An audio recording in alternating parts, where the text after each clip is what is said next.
Егер сен бір адаммен сөзге келіп қалсаң, ол үндемей кетіп қалса, демек ол сені Аллаға тапсырды. Сенің аузыңнан шыққан сөздеріңе Алланың өзі жауап береді. Билігі еркекте болған үй береке. Әйелдің дауысы қатты шыққан үйде береке болмайды. Әйел билеген үйден ынжықылдар мен көкбет қыздар шығады. Отбасында әкесінің басты адам екенін көріп өскен ұл бала, болашақ отбасында да басты адам бола біледі. Қоғамға, әлеуметтік ортаға дағдылануы да оңай болады. Бала ұяда не көрсе, ұшқанда соны іледі. Балаң патша болсын десең, әкесін хандай күт. Ашылған есік жабылады білсең, жабылған есік қағылады білсең. Қадірін білші жақының барда, жаралы жүрек сағынады білсең. Күндердің тез өтіп кетіп жатқанына таң қаласың. Кейін мұның күндер емес, өмірің екенін аңғарасың. Үлкен жақсылық келерде, Алла сені аямай сынақ қалады. Төзімің мен шүкіріңнің салмағын байқайды. Қаншалықты қиналсаң да, Алладан үмітіңді үзбе, иншалла Алланың қалауымен бәрі жақсы болады. Адамды ренжітпеуге тырысам. Жаман келгенше көмегімді аямайым. Бірақ кей адамдар иілген сайын басыңа шығады екен. Санасы төмен, талғамы таяз адам саған ашуланса сыйластығыңды жоққа шығарады. Жақсылығыңды ұмытады, сырыңды елге жаяды. Тіпті сенің бойыңда жоқ нәрсені айта бастайды. Мен адамдармен маған деген қарым-қатынасына, сыйластығына қарап араласамын. Оның атақ-абыройына, байлығына қарап емес. Еңкейгенге еңкей, әкеңнен қалған құл емес, шалқайғанға шалқай, пайғамбардың ұлы емес. Алланың осы сөзі жүрегімді жылытады. Қорықпаңдар, сендермен біргемін, естимін, көремін. Кеше бала ең, келдің ғой талай жасқа, көз жетті бір қалыпта тұра алмасқа. Адамды сүй, Алланың хикметін сез, не қызық бар өмірде одан басқа. Қандай тілде болса да, ең керемет, ең әдемі сөз, мен сені кешірдім. Кісілігін жоғалтпаса, жауыңның қайсы бір иттігін кешіруге де болады. Тәрбиелі адамдар адамның жеке басын ардақтай біледі. Сондықтан да ол әр уақытта мейірбанды, жайдары, сыпайы, көнгіш келеді. Болмашыға бола өтірік те айтпайды. Олар көп мылжыңдамайды. Ешкім сұрамаса, ішкі сырын шашпайды. Жұрттың бәрі өкпелегіш әйтеуір. Менде ғана көңіл жоқ па деп қалам. Сүйегімнен өтсе дағы талай сөз, салмаппын мен біреулерге бай балам. Жұрттың бәрі мін іздегіш шетінен, мен ешқашан мінді бетке баспаппын. Пайдаланып әлсіз тұсын шымшылап, ешкімнің де төбесінен аспаппын. Ауыр сөйлеп, артық айтпа жақынға, көрместейін сірә сілтеп асыра. Реніш кетіп, өкпе қалар бәрі бір, жүрегіңе жүк саларсың қапыда. Дұрыс пенді, мұнымыз жарамайды, сөз сүйектен өтеді, жаралайды. Өмірде бар кезінде емес сені, бәрі кеш болғаннан соң бағалайды. Жақсылық жасау үшін керемет жағдай мен ақша қажет емес. Таза ниетпен мейірімді жүрегің болса болғаны. Ақтық сапар намазына соңғы рет, жиылғанның жасы қалар мөлдіреп. Сонда имам барлығынан сұрайды, тірісінде қандай адам болды деп. Осы шығар, ең ауыры, ең қайғы, әперсең де кеш болады енді айды. Жақсы жан деп айта салар біреулер, шынымен де не ойлайды сен жайлы? Ол жағдайды бірақ бастан өткерме. Бар адамды бауырдай көр, жек көрме. Мына қысқа дүниеде не жетсін, айналаңа сыйлы болып өткенге. сонда ғана бағалысың, қымбатсың, өмір деген өте шығар жұмбақ шын. Қандай адам болды десе барлығы, жақсы жан деп шын жүректен тіл қатсын. Тағдыр кейде сені қатты сынайды, бұл сынаққа шыдамдылар шыдайды. Бұл өмірде барлығы да уақытша, қиындықта мәңгі баста тұрмайды. Сабыр сақтап шыдасаңыз тағдырың, балдай тәтті қуаныштар сыйлайды. Бас иіп барлығына келіскенің, көрсеңде бұл өмірдің терістерін. Сүрініп сынақтардан тұра білсең, бұл сенің өмірдегі жеңістерің. Ақымақ адам ешқашан өз ойын өзгертпейтін адам. Егер барлық адаммен дос болсаң, ешкіммен де дос емессің.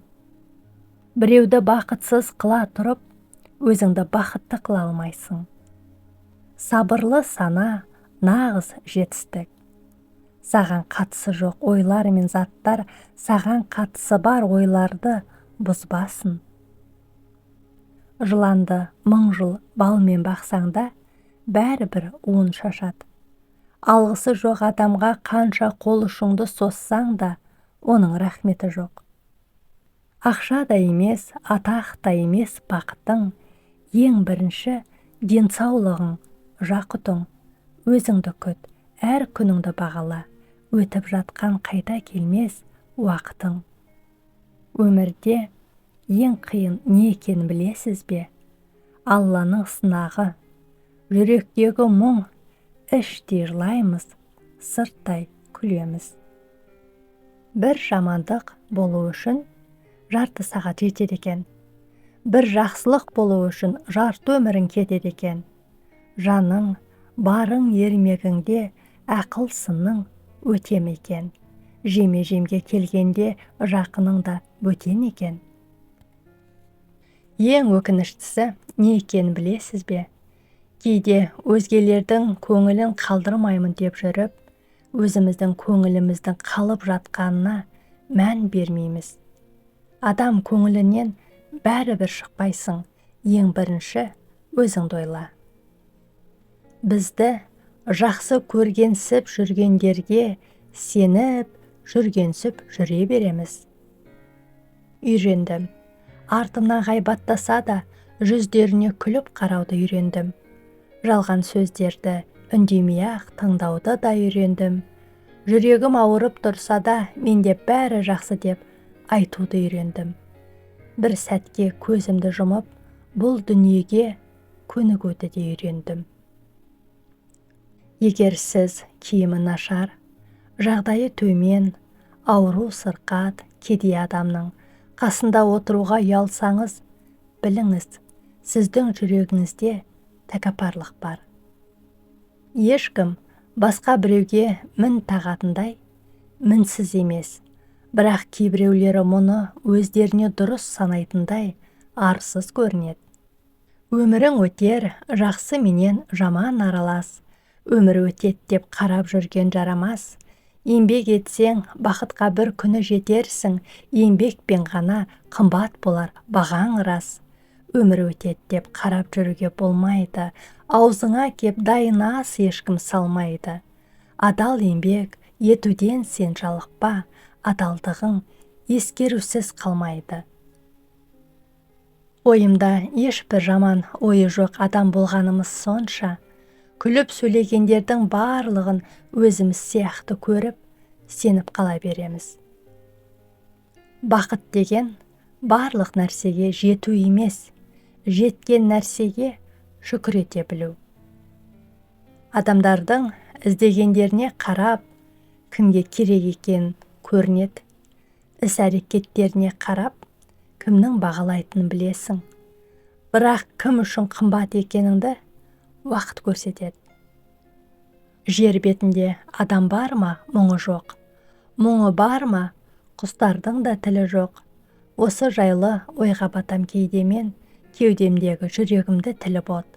Байларда да жетпей жатқан ақша бар, қайғырады тақта отырған патшалар.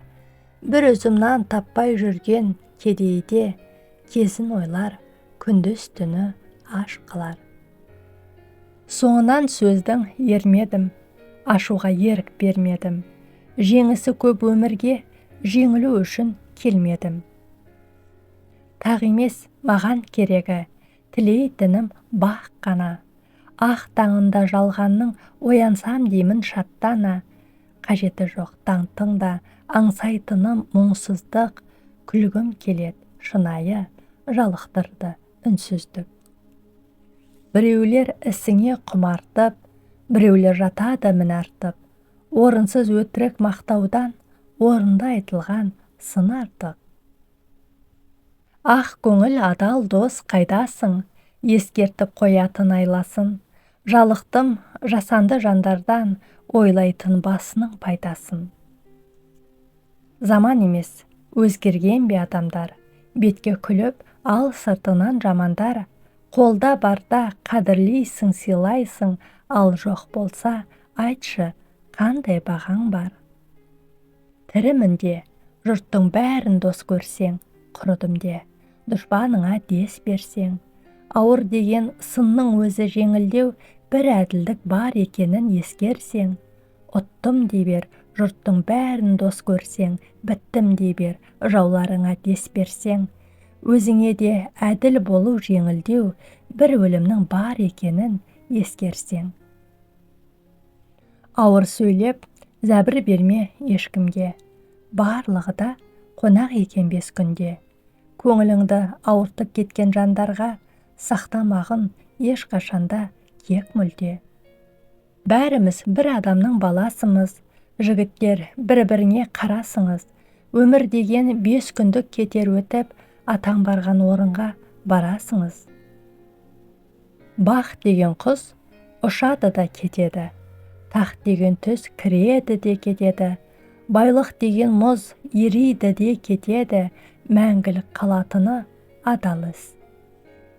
Мен де соққы жедім деп сұм дүниеден, көп жазып ем, оныма өкіндім мен.